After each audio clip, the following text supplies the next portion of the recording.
Investigation के लिए एक्सट्रिकेशन root तैयार किया जाता है और उस विक्टिम को एविक्यूएट किया जाता है और प्राथमिक चिकित्सा देकर एक बहुमंजिला इमारत है जहां पर कुछ लोगों के फंसे होने की संभावना है, तो एसडीआरएफ की टीम द्वारा वहां पर जंपिंग कुशन लगा करके कुछ लोगों को जंपिंग कुशन पर जंप कराया जाता है तथा कुछ लोगों को रोप रेस्क्यू के माध्यम से बाहर निकालने का प्रयास किया जा रहा है। एक बिल्डिंग अभी आपके सामने रोप रेस्क्यू मेथड द्वारा नीचे उतारा जा रहा है। पहले विक्टिम को स्टेबलाइज किया जाता है, उसको जो भी माइनर इंजरी हैं उनको फर्स्ट एड दिया जाता है, उसके बाद उसे नीचे इवैक्यूएट करते हैं। सुरेंद्र भेजिए, सुरेंद्र।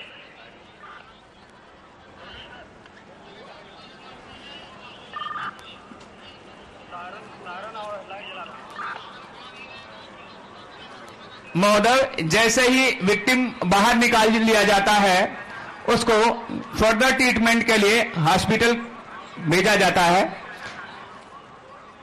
महोदय, अब मैं आपका ध्यान ग्राउंड में के बाएं किनारे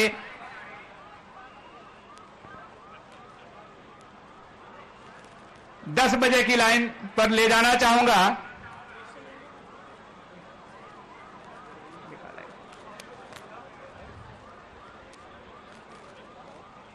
अभी जो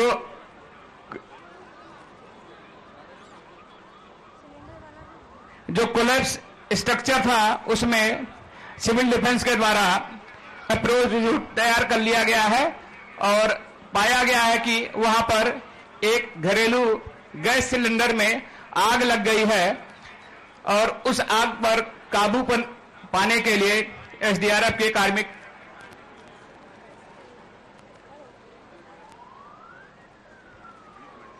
साथ ही साथ मैं आपका ध्यान बाईं तरफ 10 बजे ले जाना चाहूंगा जहां पर एक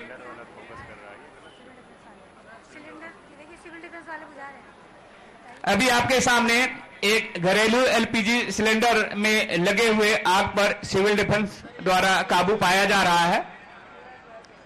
महोदय, अब मैं आपका ध्यान ग्राउंड में 10 बजे की लाइन पर ले जाना चाहूंगा जहां पर एक वीआईपी इंस्टॉलेशन है। इसको एक सिमुलेशन साइट क्रिएट किया गया है और ऐसा माना गया है कि यहां पर दुश्मन देश द्वारा केमिकल वारफेयर एजेंट का छिड़काव कर दिया गया है। इतिहास गवाह है कि प्रथम विश्व युद्ध से लेकर द्वितीय विश्व युद्ध ही नहीं अपितु 1975 तक कई दुश्मन देशों ने अपने विरोधी देश के बरखिलाफ केमिकल वारफेयर एजेंट का प्रयोग किया है। आज जो हमने सिमुलेशन साइट क्रिएट किया है, यहां पर हम ये दिखा रहे हैं कि दुश्मन देश द्वारा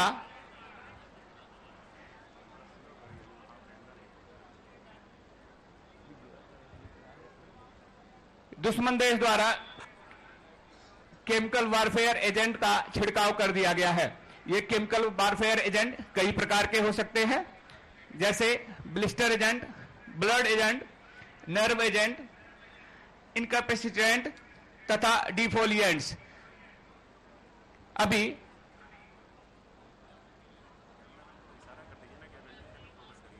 एक कैमरामैन से अनुरोध है कि कृपया अपने कैमरे को 10 बजे की लाइन पर ले जाएं।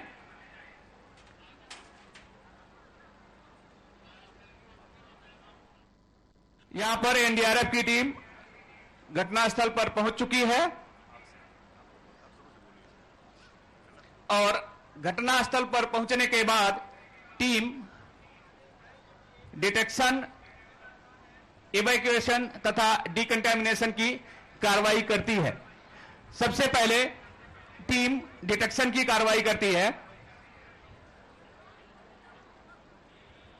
डिटेक्शन टीम मार्च अप, इवैक्यूएशन टीम मार्च अप।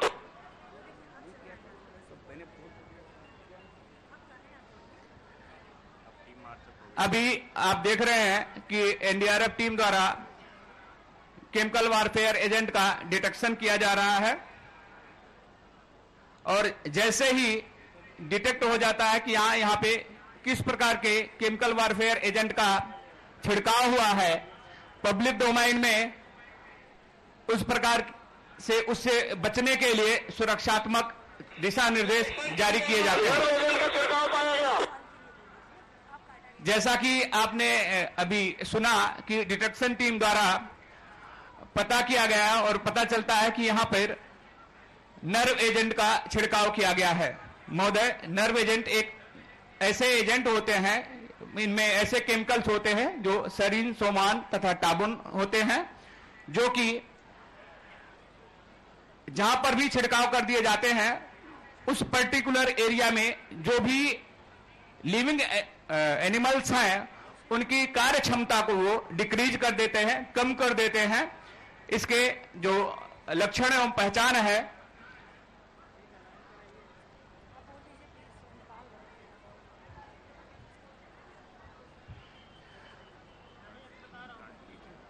उनके लक्षण एवं पहचान है कि आदमी को बार बार लार टपकने लगता है, उनकी आंखों की पुतलियां सिकुड़ जाती हैं तथा उनके मलमूत्र पर काबू नहीं होता है।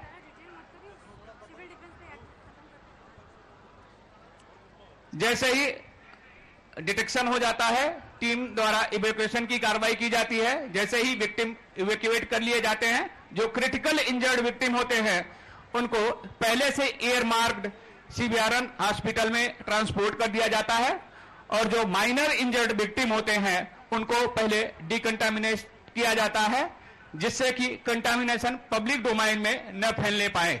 चूंकि ये केमिकल वारफेयर एजेंट हैं, यदि हम किसी भी विक्टिम को बिना डिकंटामिनेशन किए हुए वहां से किसी भी हॉस्पिटल या पब्लिक डोमेन में छोड़ देंगे तो वो बाकी इन्वायरमेंट में भी कंटामिनेशन को फैलाएगा। कंटामिनेशन प्रोसेस 9 स्टेप में डिकॉन किया जाता है।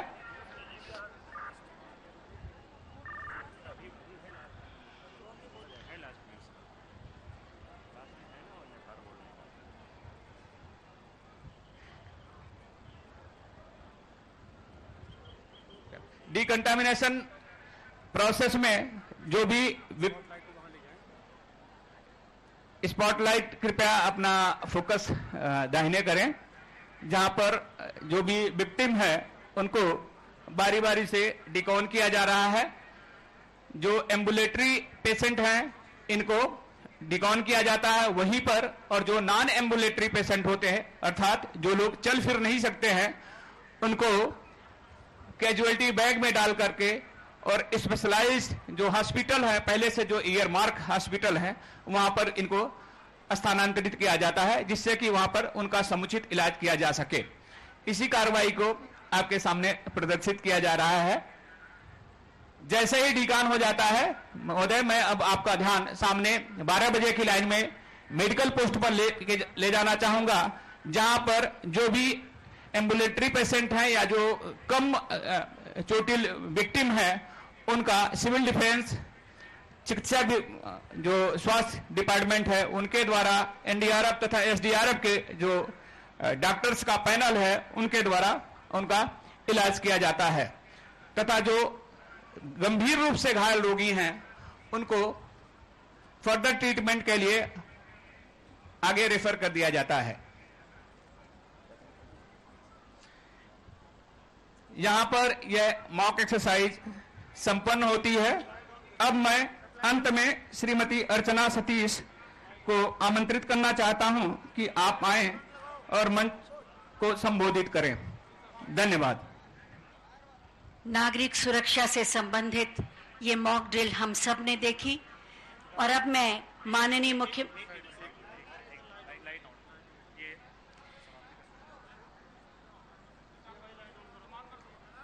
इस मॉक ड्रिल ने हमें बताया कि हम सब किस तरह से सजग, सतर्क और तत्पर रह सकते हैं और अपनी सुरक्षा के प्रति जागरूक भी रहें और दूसरों का सहयोग भी करें।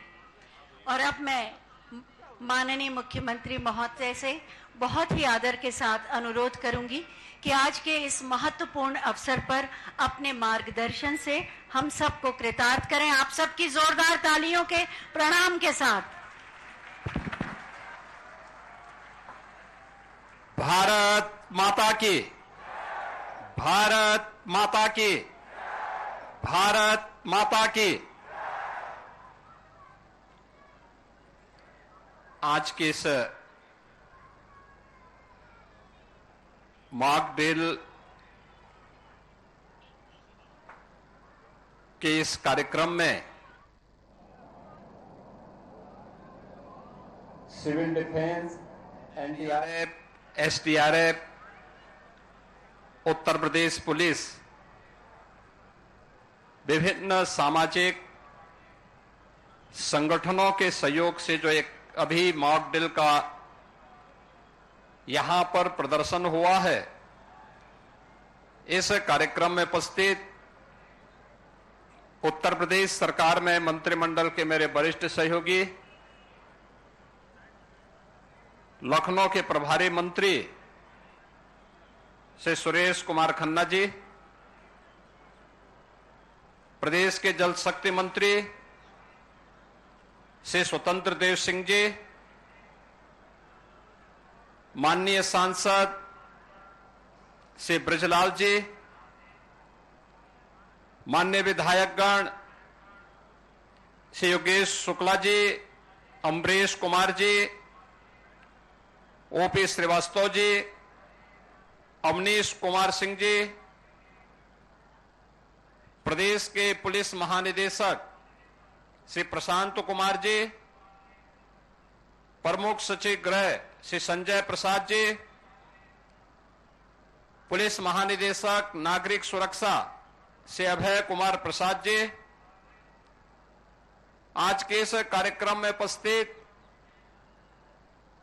मॉक ड्रिल से संबंधित इस पूरे कार्यक्रम में civil defence, NDRF, SDRF, NCC, NSS और विभिन्न संस्थाओं से जुड़े हुए सभी स्वयंसेवकगण और उपस्थित नागरिक बंधुओं, बहनों और भाइयों, मैं सबसे पहले मॉक ड्रिल कार्यक्रम में भारत माता के महान सपूतों तीनों सेनाओं के द्वारा देश के गौरव को आगे बढ़ाते हुए पहलगाम की आतंकी घटना का जिस बहादुरी के साथ कल रात्रि को जवाब दिया गया है, इसके लिए तीनों सेनाओं के साथ ही देश के यशस्वी प्रधानमंत्री जी का हृदय से अभिनंदन करते हुए उत्तर प्रदेश की जनता जनार्दन की ओर से तीनों सेनाओं को और पूरे देशवासियों को हृदय से बधाई देता हूं और पहलगांव में अपने परिवारजनों को खोने वाले उन सभी परिवारों के प्रति संवेदना व्यक्त करते हुए दिवंगत आत्माओं के प्रति भी अपनी विनम्र श्रद्धांजलि अर्पित करता हूं। बहनों और भाइयों, ऑपरेशन सिंदूर उन बहन और बेटियों के प्रति प्रधानमंत्री मोदी जी और देश की सेना की एक संवेदना है। जिन लोगों ने भारत की बहन और बेटियों के सिंदूर को छीनने का दुस्साहस किया था, कल की स्ट्राइक में उन्हें अपना खानदान खोना पड़ा है और दुश्मन के काराना हरकतों का जवाब ये नया भारत इसी मजबूती के साथ देगा। यह प्रधानमंत्री जी ने पहले दिन ही देशवासियों को आश्वस्त किया था और कल की घटना में एक बार फिर से नए भारत ने यह साबित भी किया है।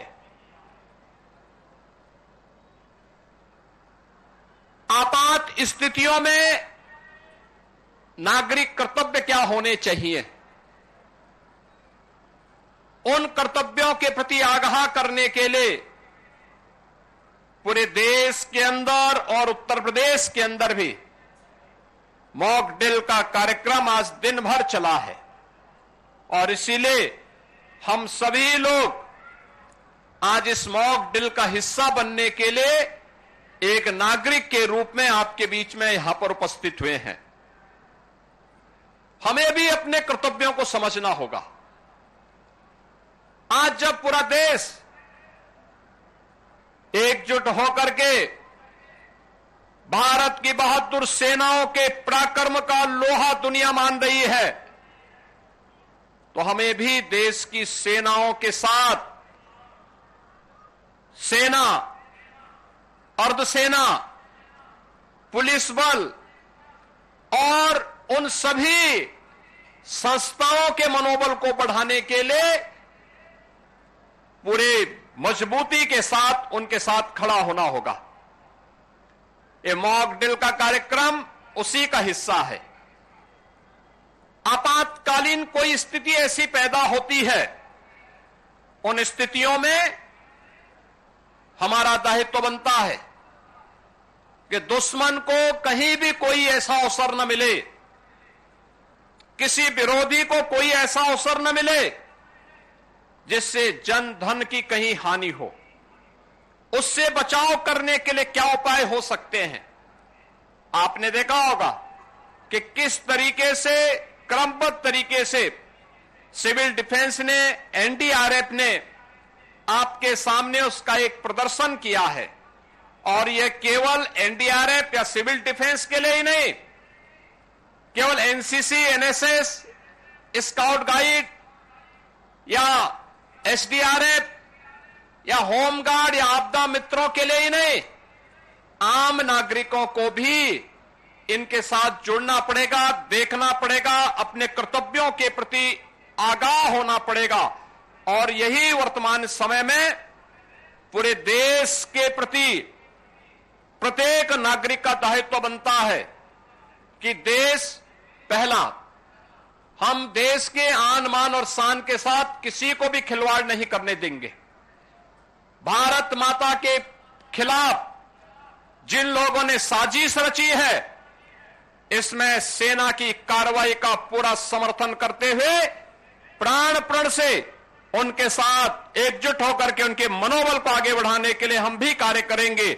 और हमारे गांव में, हमारे शहर में, हमारे मोहल्ले में जहां कहीं भी सुरक्षा से संबंधित कोई मामला आता है, जहां कहीं भी देश के आन मान और शान से संबंधित कोई ऐसा पहलू सामने आता है, उसमें हमारी प्राथमिकता में पहले देश होना चाहिए, तब कुछ और होना चाहिए। इस भाव के साथ हम सबको मिलकर के कार्य करना होगा। मॉक ड्रिल के इस कार्यक्रम के लिए मैं civil defence, NDRF, Uttar Pradesh police, SDRF और अन्य सभी संबंधित संस्थाओं को हृदय से धन्यवाद देता हूं। आदरणीय प्रधानमंत्री जी के प्रति, देश की तीनों सेनाओं के प्रति, आदरणीय रक्षा मंत्री जी के प्रति, केंद्रीय मंत्रिमंडल के प्रति हृदय से आभार व्यक्त करते हुए, अभिनंदन व्यक्त करते हुए उन्हें बधाई देता हूं। पूरे देशवासियों के प्रति इन स्थितियों में अपनी शुभकामनाएं देते हुए प्रदेशवासियों के प्रति कि हम भी जागरूक होकर के अपने कर्तव्यों का निर्वहन कर सकेंगे, इस विश्वास के साथ इस पूरे अभियान के प्रति हम भी सजग होकर के, सतर्क होकर के उन गतिविधियों पर नजर रखें जो सुरक्षा में सेंध लगाने का दुस्साहस कर सकती हैं। उनके प्रति प्रत्येक नागरिक को सजग होकर के कार्य करना होगा। आप सबके प्रति मेरी मंगलमय शुभकामनाएं हैं। धन्यवाद। मेरे साथ बोलेंगे जय हिंद, जय हिंद, जय हिंद। बहुत बहुत धन्यवाद माननीय मुख्यमंत्री महोदय। सिविल डिफेंस वाले लोग और ग्राउंड में आ जाएं। सिविल डिफेंस वाले लोग सभी ग्राउंड में आ जाएं। बहुत बहुत धन्यवाद माननीय मुख्यमंत्री महोदय, आपकी उपस्थिति के लिए, आपके सानिध्य के लिए और आपके मार्गदर्शन के लिए। आपका आना, आपका हमारे साथ इस अवसर पर रहना हमारे आत्मविश्वास को बढ़ाता है और भारत जिसके लिए जाना जाता है उस एकता की भावना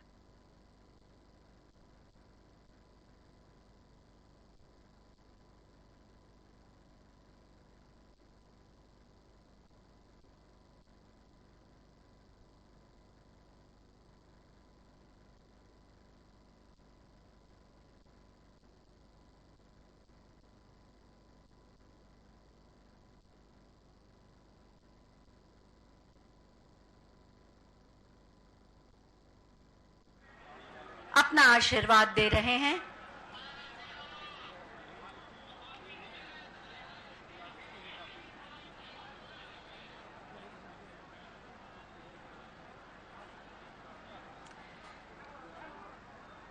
नागरिक सुरक्षा और सुरक्षा से जुड़ी सभी एजेंसियों के लोगों के साथ माननीय मुख्यमंत्री महोदय, जिन्होंने इस मॉक ड्रिल में अपना सहयोग दिया और प्रत्येक नागरिक को आगाह भी किया और जागरूक भी।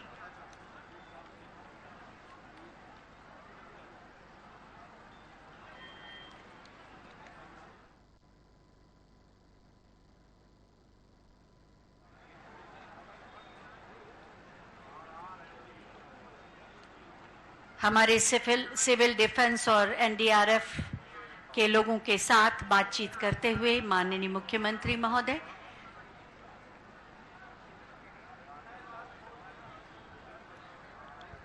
आज ये पूरा का पूरा परिसर रोमांच, उत्तेजना और जोश से भरा हुआ है।